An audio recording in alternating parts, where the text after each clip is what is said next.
Bismillahirrahmanirrahim.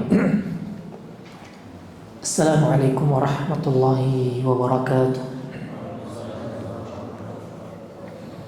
Alhamdulillahi rabbil alamin. Wabihi nasta'inu ala umuri dunya waddin. Wassalatu wassalamu ala ashrafil anbiya'i wal mursalin, nabiyyina Muhammadin wa ala alihi wa sahbihi ajma'in. Allahumma 'allimna ma yanfa'una wa anfa'na bima 'allamtana wa zidna 'ilman wa 'amala. Rabbi shrah li sadri wa yassir li amri wahlul 'uqdatam min lisani yafqahu qawli. Ikhwatal Islam, hadirin dan hadirat yang semoga senantiasa dimuliakan Allah Subhanahu wa taala. Alhamdulillah, di kesempatan maghrib ini Allah Subhanahu wa taala masih memberikan kemudahan, kesehatan, keafiatan kepada kita semua sehingga dapat melanjutkan kembali pelajaran kita di akhir pertemuan ini insyaallah ta'ala sebelum menjelangnya bulan suci Ramadan, dari kitab Ahadithul Akhlaq karya Syekh Profesor Abdul Razak Ibni Abdul Muhsin Al-Abbad Al-Badr hafizahumullah jami'an. Kemudian salawat serta salam semoga senantiasa terlimpahkan kepada suri tauladan kita Nabi Agung, Nabi besar Sayyidina Muhammad sallallahu alaihi wasallam, juga kepada kerabat beliau, para sahabat, dan orang-orang yang senantiasa mengikuti jalan beliau hingga akhir masa nanti. Hadirin dan hadirat yang semoga senantiasa dimuliakan Allah Subhanahu wa taala, juga teman-teman yang menyaksikan secara live streaming yang semoga senantiasa diberkahi Allah Azza wa Jalla. Di kesempatan ini insyaallah kita akan lanjutkan bacaan kita pada kitab Ahadithul Akhlaq di halaman yang ke-242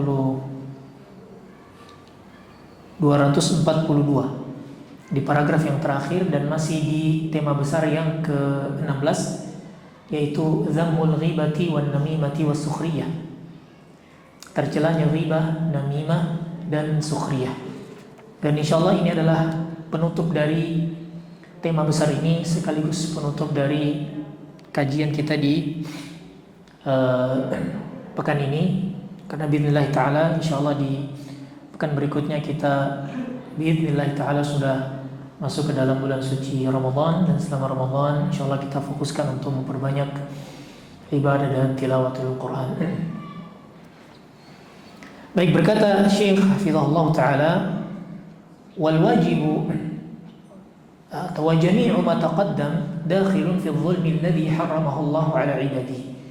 Dan semua poin yang telah kita bahas, kata beliau, jadi di sebelumnya beliau membahas tentang hadis muflis. Masih ingat ya, hadis muflis, hadis tentang orang yang pailit, atau orang yang merugi, atau orang yang habis pahalanya nanti ketika di akhirat, atau hadithul muflis. Itu telah kita bahas di pertemuan sebelumnya. Kemudian Syekh menyebutkan, dan semua pembahasan yang telah kita bahas ini masuk, baik itu ghibah, baik itu namimah, baik itu sukhriyah, semua ini masuk dalam tema kezaliman. Semua ini masuk dalam bab kezaliman. Alladhi harramahu Allah 'ala ibadihi, yang Allah haramkan atas hamba-hambanya. Yaqulu Allah Ta'ala fil haditsil qudsi, Allah Subhanahu wa taala berfirman pada hadis qudsi. Apa itu hadis qudsi? Hadis qudsi perbedaannya dengan hadis nabawi adalah, kalau hadis nabawi itu Nabi langsung yang mengucapkan, sama-sama wahyu dari Allah. Sedangkan hadis qudsi adalah ucapan dari Allah tapi dinukilkan dengan ungkapan Nabi sallallahu alaihi wasallam. Beda lagi dengan Al-Qur'an. Kalau Al-Qur'an kalamullah, turun dengan lafaznya Allah Subhanahu wa taala. Kalau hadis qudsi itu juga wahyu dari Allah, hanya saja ungkapannya melalui Nabi sallallahu alaihi wasallam. Kemudian yang kedua perbedaannya antara Al-Qur'an dan hadis qudsi, kalau hadis qudsi kita baca tidak bernilai pahala sebagaimana ayat Al-Qur'an. Kalau Al-Qur'an satu ayatnya itu berapa? 10 pahala. Sebagaimana kata Nabi sallallahu alaihi wasallam, la aqulu alif lam mim harf. Aku tidak katakan alif lam mim itu satu huruf, walakin alifun harf. Alif itu satu huruf, wa lamun harf. Lam itu satu huruf, wa mimun harf. Mim satu huruf, dan dari satu huruf wal hasanatu bi asyri amsalihah, dan setiap satu huruf itu berpotensi mendapatkan 10 pahala. Jadi satu alif lam mim saja sudah 30 pahala. Bagaimana dengan Al-Fatihah? Bagaimana kalau khatam 30 juz? Nah, itu jauh lebih mendapatkan keutamaan di sisi Allah Subhanahu wa taala. Baik, dalam hadis qudsi ini kita kembali ke kitab. Ya ibadi, kata Allah Subhanahu wa taala, wahai hamba-hambaku, inni haramtu zulma ala nafsi. Aku haramkan kezaliman atas diriku, terhadap diriku. Wa ja'altuhu bainakum muharraman fala tadhalamu. Dan aku jadikan kezaliman itu haram di antara kalian, maka jangan saling menzalimi. Jangan saling menzalimi. Wa dzalika min kamali 'adlihi jalla fi 'ulah, dan hal tersebut, larangan melakukan kezaliman, adalah bentuk kesempurnaan Allah Subhanahu wa taala. Harrama 'ala nafsihi adh-dhulm, Allah haramkan kezaliman atas dirinya. Fala yadhlim wahada, dan Allah juga haramkan kezaliman kepada orang lain. Jadi bentuk kezaliman, kalau di pekan lalu kita sebutkan ada 3. Zulmu syirki, kezaliman pada bentuk kesyirikan, dan ini kezaliman terbesar. Ini menzalimi Allah Subhanahu wa taala. Kemudian zulmun nafsi, kezaliman terhadap diri sendiri dengan melakukan dosa kecil maupun dosa besar.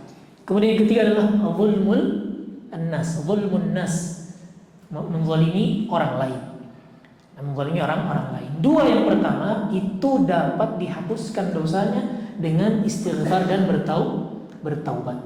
Yang ketiga, menzalimi orang lain tidak cukup kita beristighfar dan bertobat, namun kita perlu meminta maaf kepada orang yang kita zalimi. Baik itu bentuk kezalimannya pada harta, baik bentuk kezalimannya pada kehormatan seorang muslim, atau baik bentuk kezalimannya terhadap darah atau membunuh. Baik. Wala yakhafu ahadun minhu zulman wala hadma wa ja'alahu bainal ibadi muharrama. Dan tidak ada satupun seseorang yang khawatir dengan kezaliman serta ketidakadilan. Wa ja'alahu bainal ibadi muharrama, karena Allah mengharamkan kezaliman atas hambanya. Wal wajibu 'alal ibadi, dan kewajiban seorang hamba an ya'rifu hurmatal zulmi wa khuturatahu, untuk mengetahui, memahami betapa besar dosa kezaliman, wa su'a mughabbatihi wa 'idhami 'aqibatihi, dan juga besarnya buruknya akibat serta dampak dari kezaliman. Wa annahu amrun muharram, dan kezaliman adalah perkara yang diharamkan berdasarkan kesepakatan para ulama. Harramahu Allah jalla wa ala wa yu'aqibu 'alaihi al-'uqubata al-'azimata wal 'adzab al-alima. Allah Subhanahu wa taala akan hukum orang yang melakukan kezaliman dengan hukuman yang besar dan siksa yang pedih. Baik bentuk kezaliman itu kontan di dunia Allah berikan hukumannya, atau nanti Allah tunda hingga di akhirat. Jadi salah satu bentuk dosa yang Allah hukum secara tunai, kontan itu di dunia maupun di akhiratnya adalah bentuk kezaliman. Apa contohnya? Kalau di dunia, ketika seseorang melakukan contoh merusak kehormatan orang lain, maka Allah Subhanahu wa taala suatu waktu akan kirim orang yang juga merusak kehormatan. Sebagaimana kata Nabi SAW, kama tadinu tudan. Sebagaimana kau berbuat, maka orang lain akan berbuat yang serupa pada diri. Atau misalnya dalam isu harta, kita menzalimi orang lain pada soal harta, maka suatu waktu Allah Subhanahu wa taala juga akan kirim orang yang menzalimi pada soal harta. Ini masih di dunia, belum lagi nanti di akhirat. Baik. Kemudian Allah Subhanahu wa taala berfirman yang disebutkan oleh Syekh dalam kitab ini, wala tahsabannallaha ghafilan amma ya'malu dhalimun. Dan janganlah kalian merasa Allah itu ghafil. Apa itu ghafil? Lalai. Allah tidur, tidak memperhatikan, tidak mengamati, tidak mengawasi terhadap kezaliman orang-orang yang zalim. Jadi kalau hari ini misalnya jemaah, ada orang yang merasa terzalimi, dia berdoa kepada Allah dan ternyata tidak merasakan dampak dari doanya, ingatlah masih ada kehidupan akhirat, masih ada hisab di akhirat yang pasti setiap nilai kezaliman akan Allah kembalikan. Sebagaimana Allah sebutkan kemarin, Nabi SAW sebutkan di hadis yang sebelumnya, itu hadisul muflis. hadis orang-orang yang merugi, orang-orang yang pailit dalam pertimbangan yaumil hisab nanti. Kemudian dalam surat Asy-Syu'ara Allah Subhanahu wa taala juga berfirman, "Wa saya'lamu alladziina zalamu ayya munqalabin yanqalibun." Dan Allah Subhanahu wa taala atau Allah orang-orang yang zalim nanti akan tahu pada akhirnya mereka akan kembali ke tempat yang qalibun, tempat yang buruk. Tempat kembali mereka adalah tempat yang buruk. Kemudian dalam surat Asy-Syura Allah Subhanahu wa taala juga berfirman, "Innamas sabilu 'alal ladzina yadhlimuna an-nas." Sesungguhnya tempat kembalinya dosa atau keburukan itu terhadap orang-orang yang telah melakukan kezaliman kepada sesama. Wa yabghuna fil ardi bighairil haqq, dan juga mereka melampaui batas ketika hidup di dunia. Ulaika lahum 'adzabun alim. Mereka adalah orang-orang yang akan mendapatkan 'adzabun alim. Apa itu 'adzabun alim? Siksa yang pedih. Wal ayatu fi hadzal ma'na katsiratun, dan ayat-ayat yang menyampaikan tentang besarnya dosa kezaliman itu sangat banyak, kata Syekh dalam keterangan ini. Wal zulmu dhulumatun yaumal qiyamah. Kezaliman adalah kegelapan di hari kiamat. Jadi ingat ikhwatal Islam, hadirin hadirat yang semoga senantiasa dimuliakan Allah Subhanahu wa taala. Kezaliman itu adalah kegelapan di hari kiamat. Jadi kita akan dibangkitkan oleh Allah Subhanahu wa taala dalam muka yang suram, dalam muka yang kondisi gelap. Ini ketahuan ini orang yang melakukan kezaliman kepada orang lain. Ya'til mu'minuna yawmal qiyamati yas'auna bi anwarihim. Orang-orang yang beriman, yang bersih hatinya mereka dari kezaliman, tindakan mereka dari menzalimi orang lain, mereka akan datang, kata Syekh di sini, dalam kondisi penuh cahaya. Dalam kondisi penuh cahaya. Wa ya'ti adh-dhalimu dzalikal yawma mutakhabbitan fi dhulmati dhulmihi. Dan orang-orang yang melakukan kezaliman itu akan datang di hari kiamat dalam kondisi apa? Kondisi begitu gelap.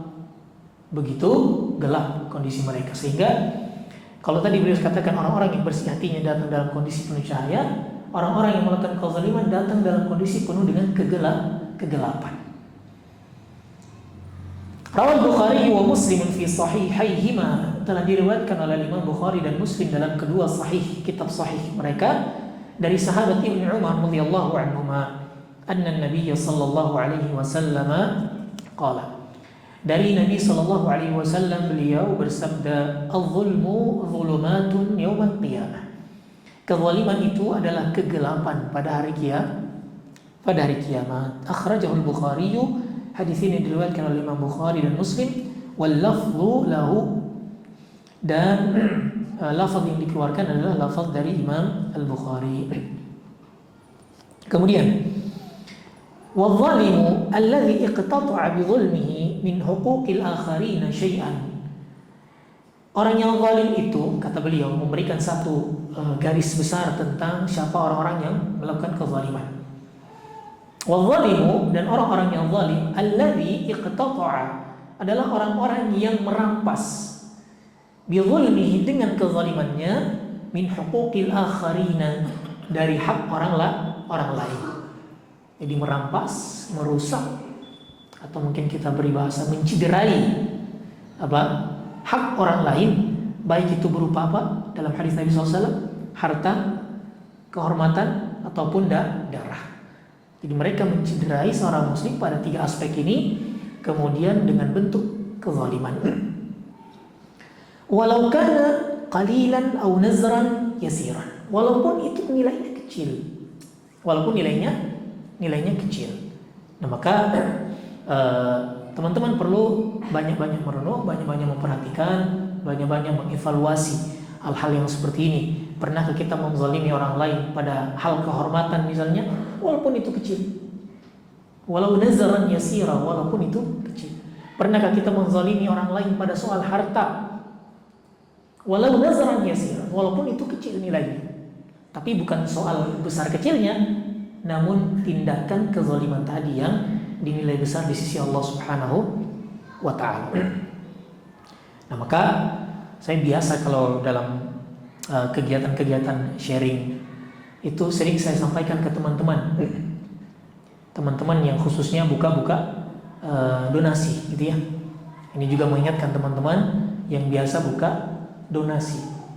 Nah, buka donasi itu masuk dana umat kan otomatis ke situ. Dana umat masuk entah 5 juta, 10 juta, bahkan mungkin ada yang 100 juta. Nah, kemudian teman-teman yang biasa buka donasi untuk perkembangan lembaga sosialnya, lembaga pendidikannya, lembaga dakwahnya, ini perlu memperhatikan poin-poin soal ini. Mereka punya tanggung jawab besar untuk memberikan laporan kepada para donatur. Karena sejatinya teman-teman yang menerima donasi ini adalah wakil dari pemilik dana. Nah, wakil itu harus memberikan pertanggungjawaban kepada orang-orang yang menitipkan harta mereka untuk dikembangkan pada sektor amal sosial.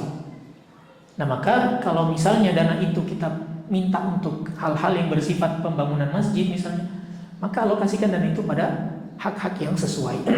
Karena apa kata beliau di sini? Walau nazran yasira. Kezaliman itu kita menggunakan harta orang lain atau merusak kehormatan orang lain itu pada hal yang walaupun sedikit saja.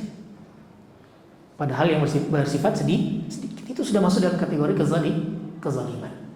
Nah, maka perlu kita mempertanggungjawabkan hal tersebut. Kalau kita tidak siap dengan pertanggungjawaban itu, ya jangan buka donasi. Nah, ini saya sering temukan ini. Bahkan dulu ketika masih di Jawa itu banyak sekali hal yang seperti itu. Kita tidak bisa mempertanggungjawabkan dana-dana yang sudah kita kelola dari donatur. Dana yang kita kelola dari donatur. Maka perlu untuk menyampaikan hal tersebut. Misalnya kita tidak mampu membuat bentuk laporan yang bersifat akuntabel ya, buat saja sederhana, pemasukan, pengeluaran, saldo. Atau misalnya alokasi yang kita minta ternyata untuk dialokasikan hal yang berbeda pada sektor yang berbeda, maka informasikan kepada para donatur. Ini sebagai bentuk tanggung jawab dan amanah. Karena itu hak orang lain. Orang lain. Dan pasti ya ini bukan menakut-nakuti lembaga pendidikan sosial atau lembaga donasi ya, lembaga hidup dari donasi. Bukan menakut-nakuti, tapi itu semua akan diminta pertanggungjawaban. Hari ini mungkin kita tidak laporkan pertanggungjawaban itu kepada para donatur, tapi ingat, di yaumil hisab nanti akan dibuka semua itu. Akan dibuka. Oh, ini anggaran itu sekian begini kau gunakan bukan untuk hal yang kau ajukan. Kau gunakan untuk hal yang berbeda justru. Untuk hal yang berbeda saja bermasalah, apalagi untuk konsumsi pribadi. Nah, itu yang perlu kita perhatikan. Baik, ada keterangan regulasi yang disampaikan oleh para pemangku regulator kita bahwa 10% bisa untuk operasional. Itu mungkin sebatas untuk operasional, tapi jangan sampai melampaui hal tersebut. Baik, ini kita kembali kepada konsep tentang kezaliman. Kezaliman itu adalah segala bentuk menciderai hak orang lain, baik berupa harta, darah maupun kehormatan, walaupun nazaran yasira, walaupun sedikit.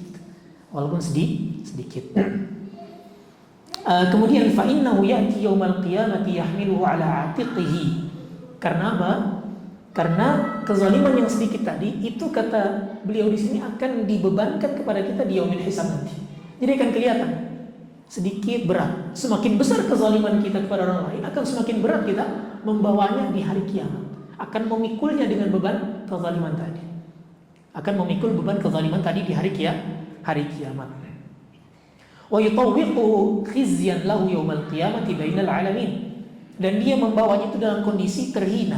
Jadi kezaliman yang pernah dia lakukan kepada orang lain ketika di dunia itu akan dipikulkan pada pundaknya, kemudian dia bawa nanti di yaumil hisab di hadapan orang banyak.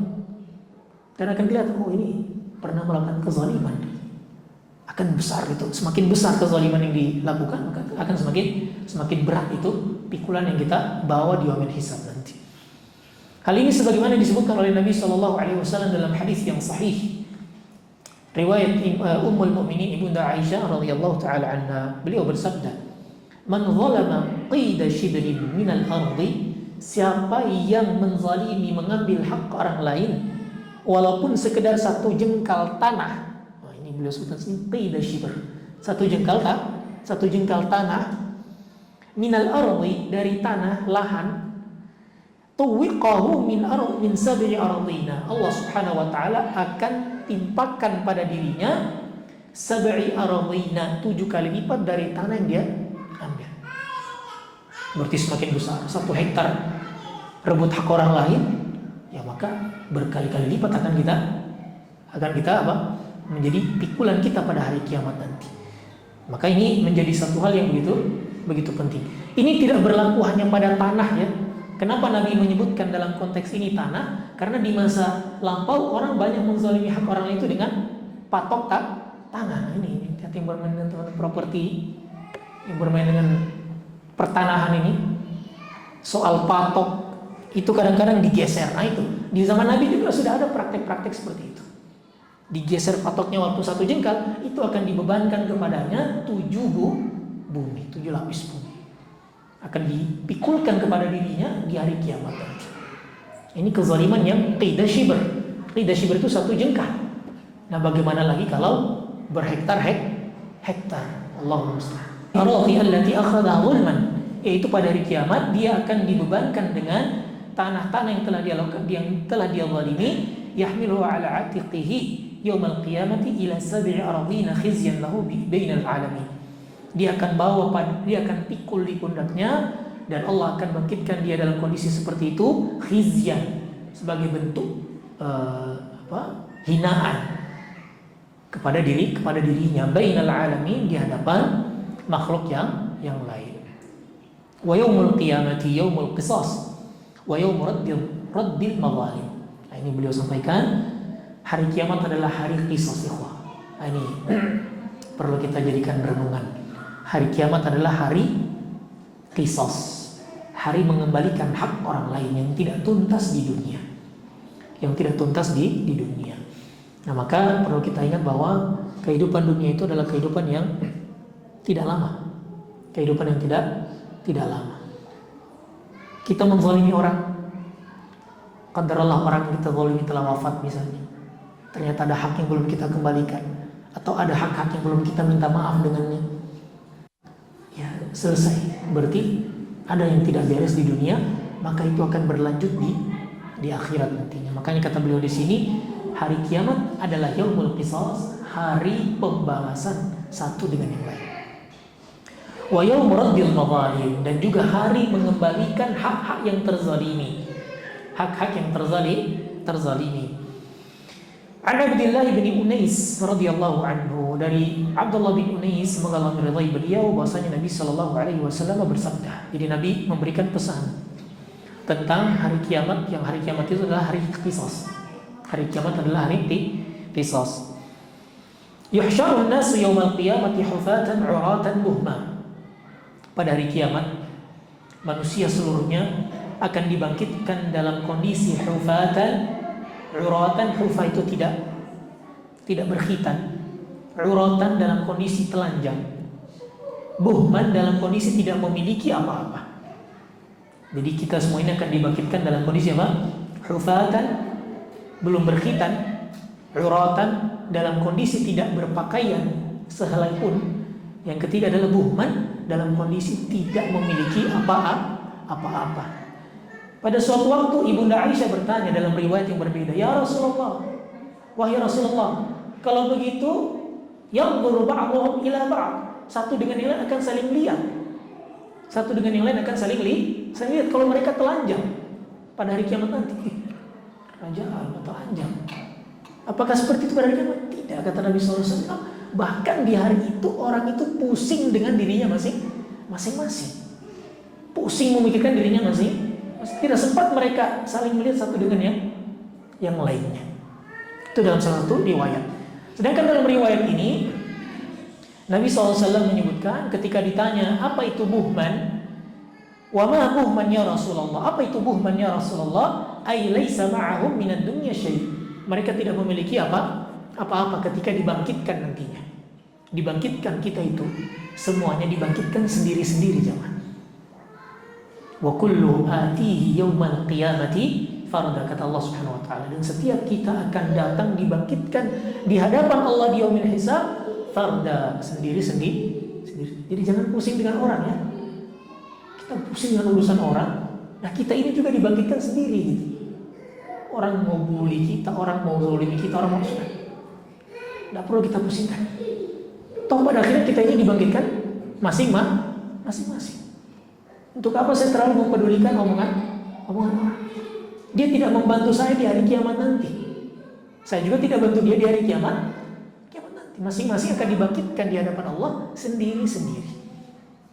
Nah, itu yang menjadi motivasi kita agar kita tetap dalam melakukan aktivitas senantiasa mencari ridha Allah Subhanahu wa taala. Karena kita dibangkitkan fardan sendiri-sendiri. Kalau di sini disebutkan buhman. Buhman itu tidak punya siapa-siapa dan tidak punya apa-apa. Yang dulu kita punya ribuan hektar properti di dunia, sampai di akhirat dibangkitkan telanjang, tidak bahitan, tidak punya apa-apa dan tidak punya siapa-siapa. Nah, maka tidak perlu kita membanggakan diri dengan apa yang kita punya hari ini di dunia ini. Semua itu adalah titipan dari Allah Subhanahu wa taala, dan suatu waktu Allah akan ambil semua itu. Dan suatu waktu Allah akan ambil semua itu. Kapan Allah ambil? Entah dengan Allah cabut itu dari kita, atau dengan Allah cabut nyawa kita sehingga semuanya selesai. Sehingga semuanya selesai. Baik. Kemudian Nabi SAW melanjutkan, "Tsumma yunadihim bi sautin yasma'uhu man ba'uda kama yasma'uhu man qarib." Kemudian Allah Subhanahu wa taala, ketika semua sudah dibangkitkan, Allah Subhanahu wa taala berkata, "Anal maliku." Semua orang dengar, semua makhluk dengar. "Anal maliku." Aku adalah raja, kata Allah Subhanahu wa taala. "Anad dayyan." Akulah maha pemberi balasan. Aku maha raja, aku maha pemberi balasan. Thumma yaqulu jalla wa ala, dan Allah Subhanahu wa taala melanjutkan dalam perkumpulan hari mahsyar, hari dibangkitkan semua makhluk. La yanbaghi li ahadin min ahli al-jannati an yadkhulal jannata. Tidak layak, tidak berhak seorang ahli surga masuk ke dalam surga.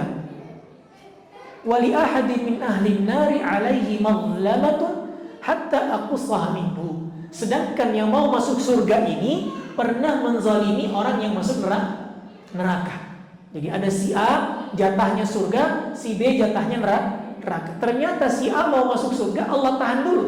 Kenapa Allah tahan? Kau masih punya kezaliman yang belum kau tuntaskan di dunia dengan si B yang jatahnya neraka. Sehingga mereka dipertemukan dulu, baru dibalas sama Allah Subhanahu wa taala, baru masing-masing masuk tempatnya yang sudah ditentukan oleh Allah Subhanahu wa taala. Jadi jangan khawatir, teman-teman yang merasa pernah terzalimi, aduh, sudah di surga. Belum, orang belum masuk surga. Sebelum surga, sebelum neraka, ada di mana kita akan mendapatkan balasan masing-masing. Ada saatnya kita mendapatkan balasan masing-masing di yaumil mahsyar. Kemudian Allah Subhanahu wa taala melanjutkan dalam perkumpulan tersebut, wala yanbaghi li ahadin min ahli nar. Begitu juga sebaliknya. Ahli neraka tidak berhak masuk ke dalam neraka. Wali ahadin min ahli jannah alaihi mazlamatun hatta aqussaha minhu. Sedangkan si ahli neraka tadi ternyata masih punya kezaliman yang belum tertunaikan kepada si ahli surga, kecuali Allah pertemukan dulu mereka, kemudian saling memberikan balasan yang pernah dizalimi ketika di dunia dulu. Hatta al-laqmah, kata Nabi SAW, hatta al-laqmah, sampai pun sekedar menampar atau tampelan. Itu juga kan kalau tampelannya bi ghairi haq, ya. Kalau tampelannya tanpa kejelasan, tanpa hak, kemudian tiba-tiba menzalimi orang, main tampelan, itu juga akan ini. Penghuni surga sudah mau masuk surga, penghuni neraka mau masuk neraka. Tiba-tiba, setelah ditelusuri, oh ini pernah bertampeleng ahli neraka, si fulan. Maka kata Allah Subhanahu wa taala, fulan sebelum masuk neraka tampeleng dulu ahli surga. Berarti dia pernah tampeleng ahli surga, tapi dia tampeleng pun kau tetap masuk neraka juga pada jatahnya. Kemudian orang ahli surga masuk ke dalam surga.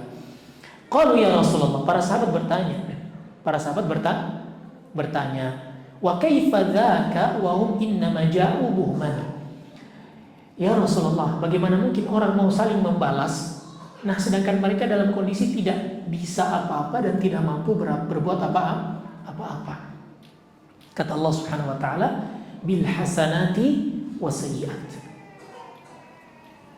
Ketika nanti di yaumil mahsyar, pengembalian hak itu bisa dengan para ulama berbeda pandangan. Apakah murni dengan pahala dan dosa atau memang bisa dipukul dan yang semisalnya. Namun disebutkan di sini oleh Syekh bil hasanati wasayyi'at.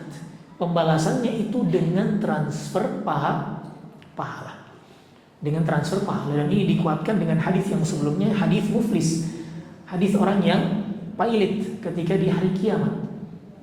Mereka sudah melakukan puasa, sholat, zakat, tapi ternyata pernah menzalimi A, menzalimi B, menzalimi C, sehingga nanti pahalanya dia akan ditransfer kepada orang yang dizalimi. Pahalanya habis. Lantas belum selesai pembalasan. Maka kata Allah Subhanahu wa taala, dosanya orang yang dizalimi ditransfer kepada orang yang menzalimi. Pahala habis ludes, malah dapat dosanya dari orang lain. Maka ini bentuk kezaliman, dan kezaliman adalah salah satu aktivitas yang diharamkan oleh Allah Subhanahu wa taala. Maka perlu kita sekiranya menghindari hal tersebut. Baik. Kemudian wa ma'na qawlihi bil hasanati was sayyi'at. Makna dari hasanat dan sayyi'at adalah, hal ini telah ditafsirkan oleh hadis Abu Hurairah radhiyallahu taala anhu pada hadis al-muflis sebelumnya. Hadis ini telah ditafsirkan oleh Abu Hurairah, sahabat Abu Hurairah radhiyallahu taala anhu, dalam hadis muflis yang telah kita bahas sebelumnya. Innal aqila, kemudian Syekh Abdul Razak memberikan komentar. Sesungguhnya orang yang berakal, orang yang bijak, yang arif, itu adalah mereka senantiasa yata'ammal fi hadhil adillah, merenungi dalil-dalil yang telah disebutkan ini. Walaha nadha'ir katsirah fi kitabillah jalla wa ala wa sunnati nabiyhi sallallahu alaihi wasallam.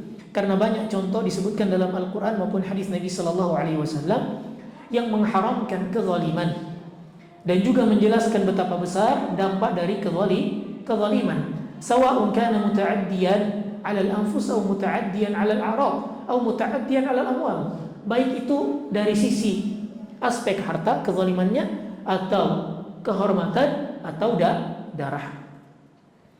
Yajidu fiha ma yunabbihuhu wa yuqidhu qalbahu min raqdatihi wa yaj'aluhu yahsibu lidzalika al-mawqif hisaban 'azima. Seorang muslim sejati menjadikan hal ini sebagai bentuk renungan, introspeksi dirinya. Sudah berapa banyak orang yang saya zalimi? Kalau masih mampu untuk minta maaf, ya minta maaf.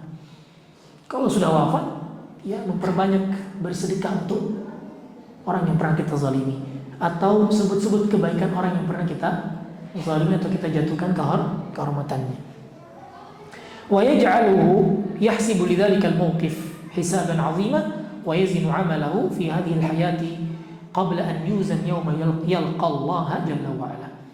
Dan hendaknya orang senantiasa mengintrospeksi, menghisap dirinya sendiri sebelum nanti Allah bangkitkan, dihisap, bertemu oleh Allah Subhanahu wa taala. Wa qad jaa fi sahih min hadits Abi Hurairah radhiyallahu anhu, telah valid dalam hadis yang sahih dari sahabat Abu Hurairah radhiyallahu taala anhu, anna Nabi sallallahu alaihi wasallam qala, bahwasanya Nabi sallallahu alaihi wasallam bersabda, man kanat lahu madlamatun li akhihi, siapa yang pernah melakukan kezaliman pada saudaranya, min irdhihi, entah itu berkaitan dengan kehormatan, darah ataupun harta, au syai'in akhar, atau hal yang lainnya, falyatahallalhu, hendaknya segera minta maaf dan minta kehalalan, minta penghalalan ketika masih di dunia.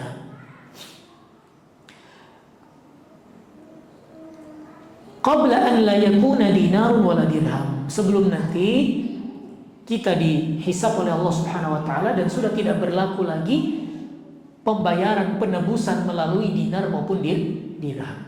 Jadi tidak ada tebusan lagi kalau sudah dihisab. Kalau sudah di yaumil hisab, sudah tidak ada lagi yang namanya tebusan. Tebusannya, kata beliau, pahala dan dosa tadi. Maka segeralah minta penghalalan, minta maaf. In kana lahu 'amalun shalih ukhidha minhu, kalau dia punya amal saleh dan dia belum minta maaf, ukhidha minhu, akan diambil dari dirinya amal saleh tadi, biqadri mazlamatihi, sesuai dengan taksiran kezaliman yang dia lakukan. Taksiran kezaliman yang dia lakukan ini kira-kira setimpal sama dengan pahala qiyamul lailnya selama Ramadan contohnya. Luar biasa. Qiyamul lail selama Ramadan ludes habis hanya karena melakukan kezaliman. Jadi apa gunanya kita melakukan ibadah selama bulan Ramadan? Toh akhirnya ludes diambil karena ditaksir, dinilai setara dengan kezaliman yang kau lakukan pada si fulan. Maka diambil, ditransferkan kepada fulan. Wa in lam takun lahu hasanatun. Kemudian kata Nabi SAW, kalau habis ludes pahalanya, kan tidak mungkin lagi dia mau diambil dari mana? Ini rekening pahalanya selesai. Kata Nabi SAW, ukhidha min sayyiati sahibihi fahumila alaihi. Sudah ludes, habis rekening pahala, tinggal rekening dosa. Bukan diambil rekening dosanya, tapi rekening dosanya ditambahkan dari rekening dosa orang yang dizalimi. Orang yang dizalimi diambil, ditransfer ke orang yang menzalimi. Rekening pahala ludes habis, rekening dosa bertambah. Fahumila alaihi, maka dengan sebab itulah akhirnya ia ditelungkupkan ke dalam neraka Allah Subhanahu wa taala. Wal iyadu billah. Hadis ini diriwayatkan oleh Imam Bukhari rahimahullah taala. Innaha la fursatun thaminatun la tu'awwad ma dama al-'abdu ya'ishu fi hadhihi al-hayah. Sungguhnya kesempatan kita masih hidup di dunia, segeralah menjaga diri kita agar jangan sampai kita menzalimi orang lain, entah berkaitan dengan hak harta atau hak kehormatan atau hak darah. Mumpung masih hidup. An yatakhallas min al-madhalim fi hadhihi al-hayati ad-dunya qabla an yalqa Allah yawm al-qiyamah. Sebelum nanti Allah Subhanahu wa taala bangkitkan dirinya dalam kondisi ternyata sudah menumpuk kezaliman yang dilakukan kepada hamba Allah yang lainnya. Wa huwa yahmilu madhalimahu ala 'atiqihi khizyan lahu bainal alamin. Dan ketika sudah dibangkitkan dia mendapatkan kezaliman, maka dia akan ditimpakan kepadanya, akan dipikulkan kepadanya ragam bentuk kezaliman yang pernah ia lakukan. Khizyan lahu bainal alamin, sebagai bentuk kehinaan pada dirinya di hari kiamat kelak. Thumma yabu'u bi'aqibati dhulmihi wa maghabbatihi al-alimah. Kemudian dia akan menyesal dengan akibat dan dampak dari perbuatan kezaliman yang ia lakukan. Dan di antara hal yang dapat mendukung atau memotivasi seorang muslim agar dapat menjaga lisan dan tindakannya dari menzalimi orang lain, an yudzakkira nafsahu mimma yanbaghi lahu tijahahu, untuk senantiasa mengingat dan merenungi beberapa hal ini, min ri'ayatin li huquqihim wa ma'rifati bimaqamatihim, yaitu mengetahui tentang kalau kau saja tidak mau dizalimi, maka jangan menzalimi orang lain. Kata beliau itu salah satu motivasi agar kita ini menahan diri dari menzalimi orang lain. Kau kalau tidak mau dirusak hartamu, jangan merusak harta orang lain. Kau kalau tidak mau diambil hak hartamu, jangan menzalimi hak harta orang lain. Kau kalau tidak mau dirusak kehormatan dan harga dirimu, jangan merusak kehormatan orang lain. Kau kalau tidak mau dibunuh, jangan bunuh orang lain. Tidak mau tidak mau ditumpahkan darahmu, jangan tumpahkan darah orang lain. Wa idza kana al-muslimu fi ta'amulatihi ma'al akharina yu'addu kabirahum aban atau ya'uddu kabirahum aban wa saghirahum waladan wa awsatahum rafiqan wa akhan fa innahu sayu'amilu al-jami'a bil mu'amalati al-la'iqati bil mu'amalati al-la'iqati. Beliau juga mengajak kita ketika berinteraksi itu, upayakan kalau bisa, kalau dengan orang yang lebih tua, kita anggap dia orang tua, orang sepuh yang patut kita hormati. Kalau dia lebih muda atau lebih kecil dari kita sayangi. Seperti anak-anak kita, seperti adik-adik kita. Kalau dia setara, seumuran, seleting, maka jadikan dia teman untuk saling memberikan masukan. Jadi ada cara yang beliau sampaikan di sini agar interaksi kita menjadi interaksi yang jauh dari bentuk kezaliman. Menganggap yang lebih tua sebagai orang tua yang patut kita hormati, yang lebih muda atau lebih kecil kita anggap seperti anak kita atau adik kita sendiri yang kita sayangi. Orang-orang yang sebaya dengan kita anggap seperti teman, saudara kandung yang kita tidak ingin pasti menzalimi mereka. Ja'an Muhammad bin Ka'b al-Quradhi rahimahullah fi wasiyati awsa biha Umar bin Abdul Aziz rahimahullah ta'ala.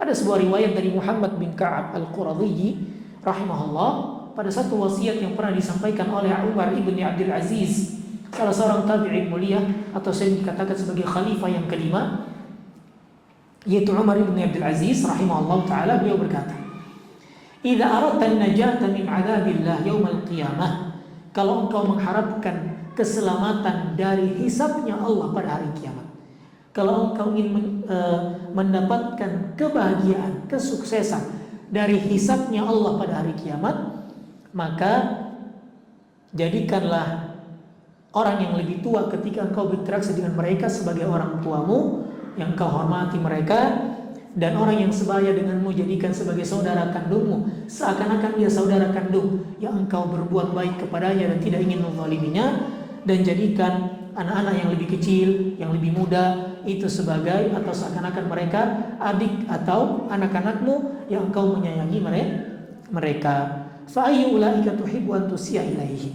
Maka dari orang-orang yang 3 karakter tadi yang kita anggap sebagai bapak, orang tua, kakak, atau yang kita anggap sebagai saudara kandung sebaya, atau yang kita anggap sebagai adik kita atau anak kita, maka itu berpotensi untuk menjaga kita dari menzalimi mereka, karena kita menganggap mereka seperti saudara sendiri.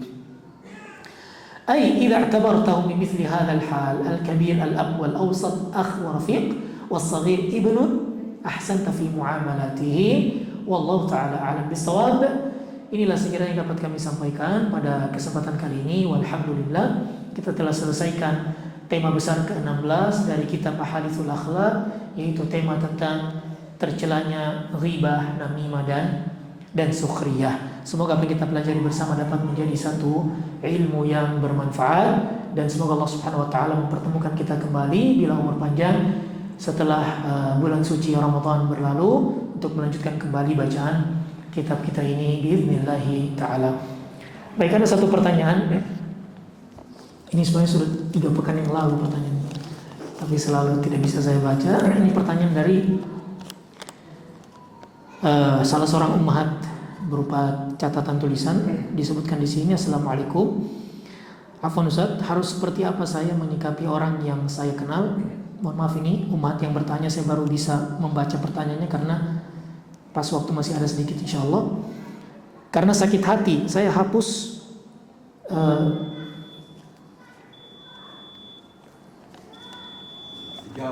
ya, baik, saya selesaikan dulu pertanyaan insyaallah. Harus seperti apa saya menyikapi orang yang saya kenal tapi sudah mengadu domba saya dengan beberapa orang? Saat ini karena sakit hati saya hapus nomor WA-nya. Nah, berarti bagus, tidak saling melihat story WA lalu.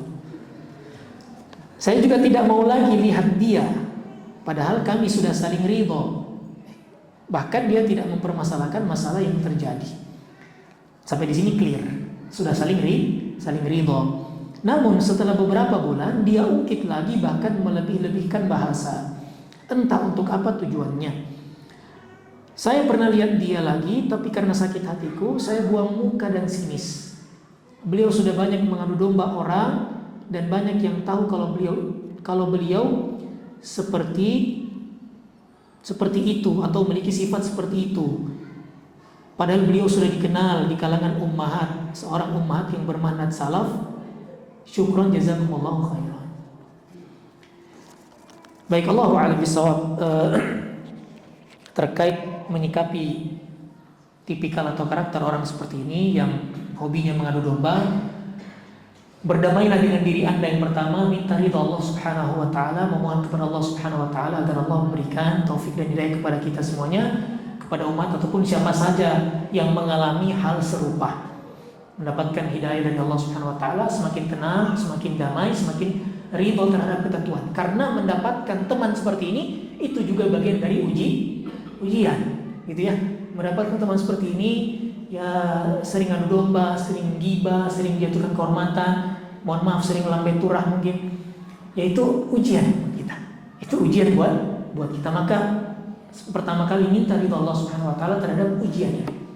Kemudian yang kedua, kalau tadi disebutkan di tahap pertama kita sudah clear, sudah ridho dengan hal tersebut, ternyata si fulan atau fulana yang dimaksud masih getol dengan cara dia, ya wallahu a'lam, cara yang terbaik adalah kita menghindari dirinya, bukan dalam rangka kita ingin tidak bersaudara lagi dengan dia, bukan, tapi kita untuk lebih menjaga hati kita agar jangan sampai kita terus mendapatkan toksik demi toksik, gitu ya.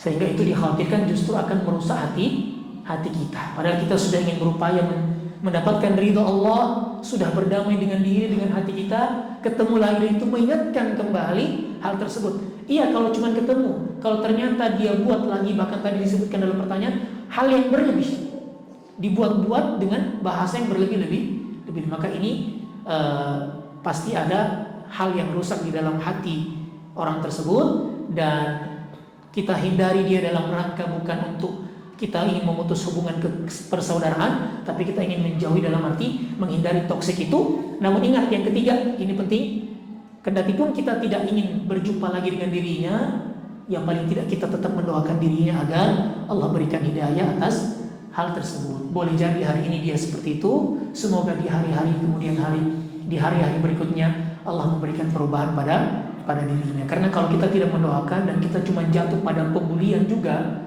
justru khawatir kita juga diuji dengan hal yang serupa. Khawatirnya kita juga akan diuji dengan hal yang serupa. Justru nanti kita juga yang menjadi adu domba. Baik, itu mungkin 3 poin yang bisa sampaikan terkait jawaban terhadap pertanyaan dari Ummahat. Wallahu ta'ala alam bisawab. Wassallallahu ala sayyidina Muhammadin wa ala alihi wa sahbihi wa sallam. Wa akhiru da'wana alhamdulillahi rabbil alamin. Kita tutup dengan doa kafaratul majlis. Subhanakallahumma rabbana wa bihamdika asyhadu an la ilaha illa anta astaghfiruka wa atubu ilaika. Kurang lebihnya kami mohon maaf. Assalamualaikum warahmatullahi taala wabarakatuh.